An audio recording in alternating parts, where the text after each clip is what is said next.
security guard at the Museum of Natural History. That was not pleasant.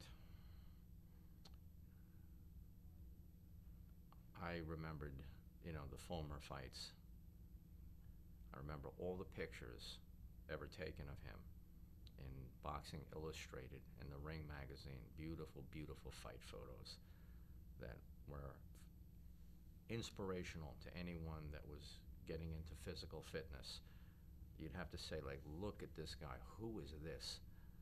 And I knew all about him, but the pictures of him are a monument to the level of physical fitness he achieved. To see a great warrior like him, a champion, king of the hill, when there was only 8 champions, none of the diluted alphabet group champions today, but one and only middleweight and light heavyweight champion. To see him lose everything in his homeland and be reduced to this job had a profound effect on me. I can't say, honestly, any man is my hero. I don't like that expression. He's someone that I had tremendous respect for, and he gave me a chance and had faith in me, and we were a team. And to see him like that, it was painful, but I would not show it in my eyes, and I wouldn't show it in my face or my voice. I just missed him and wanted to see him.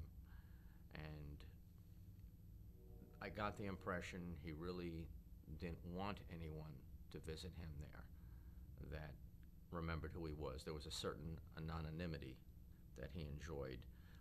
A lot of people to this day, I teach boxing at Marist College.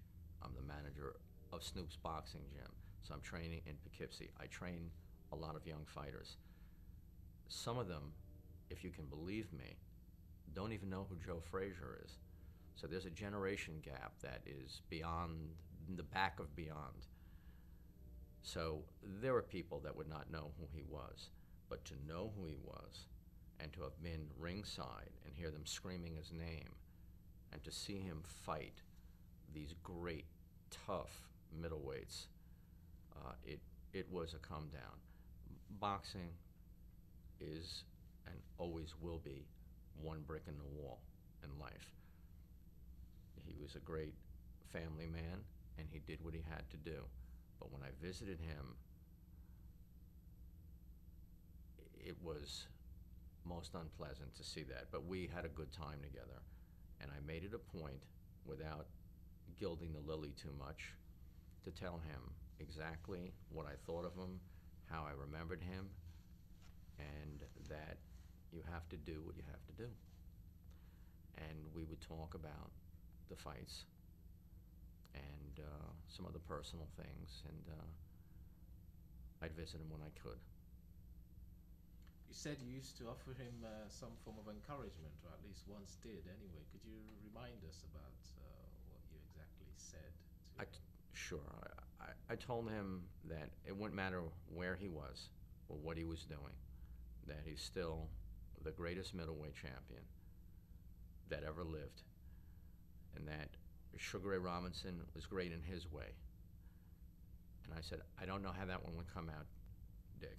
I don't know, but as far as the strongest and toughest and bravest middleweight that ever lived, I would have to say that you are he. And I would bet on you against most anyone that ever held the title. And he appreciated it.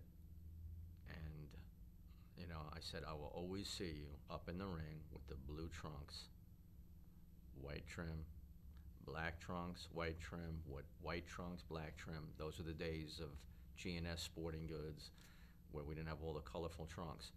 And then later in his career, he had the blue trunks with the white trim. So I said, I'll always see you with that blue robe and the white letters on the back, Dick Tiger. And I said, you always were a great champion to me. And what was his response? smile. light pat on the shoulder.